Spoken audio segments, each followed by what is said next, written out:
talk to?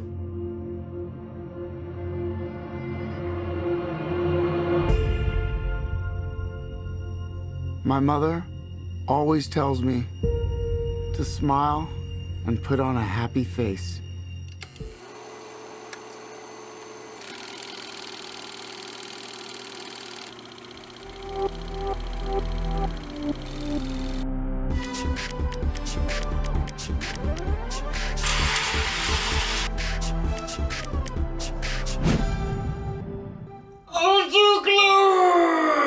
Hello, ladies and gentlemen. I'm really excited. Not only to review this movie. And don't worry, guys. No spoilers, I promise. But we got a new camera in the studio. So let's start. Let's do this, guys. Let's do this right. Let's start this off with a bang. New camera. Come on, caveman. You can do it. Come on. Come on. I believe in you. I believe in you. Caveman, I believe in you, little buddy. Let's do this. So let's start with my highs. Now, I promise you guys, no spoilers. So, there are so many highs with this movie. But I'm going to talk about 3 highs. Alright? Because I don't want to turn this into like a 59-minute video. Okay? Honestly, guys, to be quite honest, despite what grade I give this at the end, this movie is really good. For comic book fans and not comic book fans, okay? Non-comic book fans. If you haven't read a comic book in your life, you are going to love this movie. If you're a fan of acting, if you're a fan of method acting, if you're a fan of old school acting, you are going to love this movie for the performances, all right? So, like I said, I narrowed it down to three highs. So, my first high is Joaquin Phoenix, okay? Now, a lot of reviewers, a lot of YouTubers are saying, oh my God, Joaquin Phoenix is amazing in this movie. He's incredible. He's going to get an Oscar nomination. He dominates the screen. And I can't not say that to you guys. Right? I cannot say that. I cannot speak truth. I can't speak falsehoods. I have to speak truth. I have to speak truth. And Joaquin Phoenix is fantastic in this movie. He dominates the entire movie from front to back because the majority of screen time is given to Joaquin Phoenix, and he portrays this character so good. The slow descent into madness is creepy, it is visceral, and it is really disturbing to watch, and that's what makes his performance that much better. He is one of the most talented actors in the world for a reason, because he can pull roles like this off.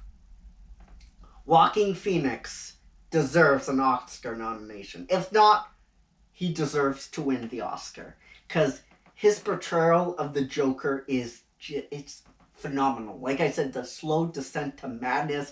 It's so good, guys. It's so good. So that's my first high, the performance of Joaquin Phoenix.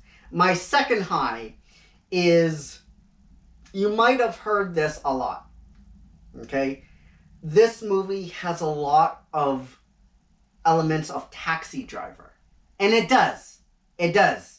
I have to speak truth here. It absolutely does. But it has a lot of elements, and this is what I'm surprised YouTubers that are familiar with the character of the Joker are not pointing out. It has a lot of elements of the Killing Joke. All right? Now, I am surprised. I'm quite surprised that a lot of YouTubers aren't pointing this out when they're doing the reviews, but I noticed that right away. There are so many instances where I got the feel of the Killing Joke in here. For instance, and like I said, no spoilers, there are multiple scenes that are played over again because we are seeing the movie through his eyes. And I love that they did that. I love that they did that. It makes you have so many questions. All right? So many questions. Question one. Is that his real name? Right? Is what we're seeing accurate? Right? Or is it all one way sometimes or another? Just like what he says in The Killing Joke. In The Killing Joke, he says, one moment, I can't remember but he can say this, like this. One moment, I remember it one way, and another moment, I remember it another way. And there are visual cues. If you're a comic book fan, if you're a fan of The Killing Joke, you're immediately going to recognize, wait a minute, one scene is that way, and one scene is this way. So, is the second scene what really happened in this moment in his life, or is this scene what really happened in a moment of his life? Now, the movie would have you believe that the second scene, because there's, like I said, multiple times where scenes would play over again, and you're led to believe the second scene is what is the truth. But how do you know? This is what's so great about this movie. It makes you ask that question. He doesn't even know. So how can the movie portray something that if the character is if this character like the Joker, he's a psychopath that's viewing an instant of his life, he's portraying it in two different ways. He's confusing you, right? He's making you think, oh, this is the correct. This is how everything played out in this instant, or maybe this. You don't know, but the movie would have you believe that the second scene of the same moment is the correct moment of what transpired in his life. But I'm not so sure. That's visual cue for me that is a direct line to The Killing Joke. One way I remember it, one minute I remember it one way, and the other minute I remember another way. You don't know, and it asks that question of you. What's real? What are you seeing that is real? And I love that. I love that, man. When those scenes came up, I'm like, oh my god, The Killing Joke. The Killing Joke. It's great. It's great. So that's my second high. We are seeing the movie of what transpired through his eyes, and I love it because it makes it so ambiguous, right? Because the Joker is a psychopath. The Joker is a psychopath. So how can you trust what you're seeing in the movie is what is correct? Because there's so many instances of two scenes playing the same way. So you're, like I said, you're led to believe, no, the second scene is the correct moment of his life. But you don't know because he's a psychopath. And I love that. And kudos to Joaquin Phoenix pulling that off greatly. If there was any other actor, I'm sure that they couldn't pull that off as well.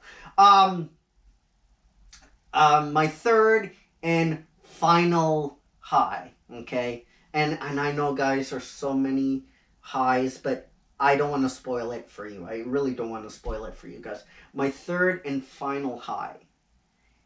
They make him such a sympathetic character in the movie. And I know that can be dangerous, right? That can be dangerous.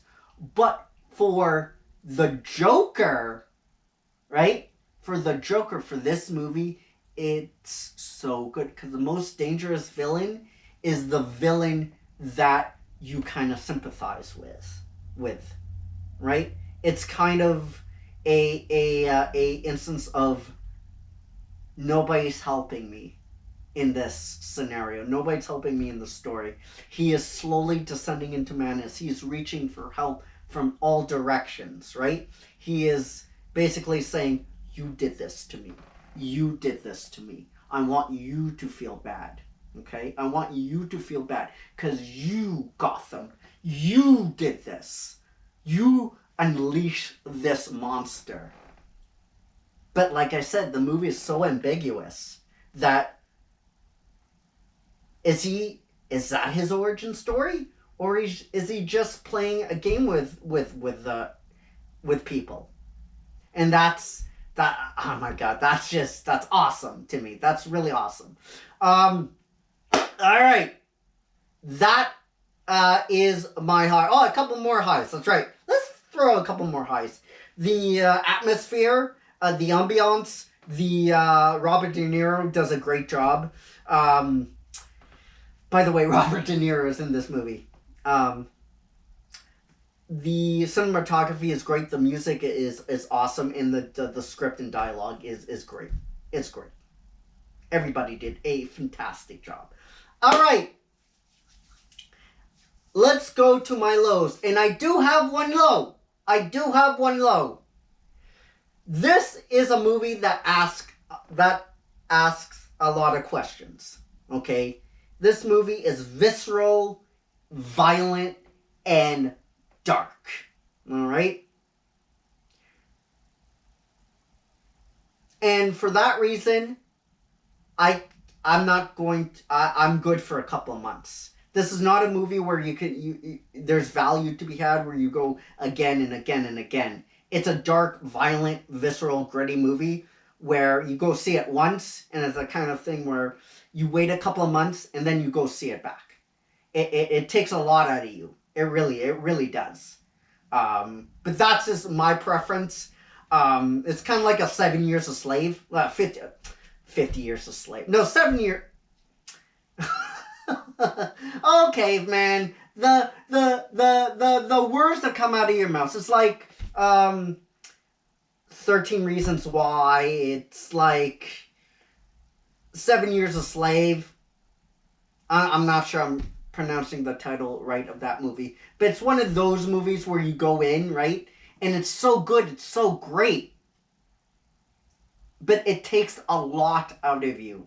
And you might feel fatigued and tired. And you might be like, you know what? I'm good. I'm good for a couple months. But saying that, it is an awesome movie. It is a fantastic movie. And it's everything I wanted in a Joker movie. A little bit of Taxi Driver, yes. But I don't think people are pointing this enough. There's a lot of video cues that are... They don't say it directly. But you have to really look for it.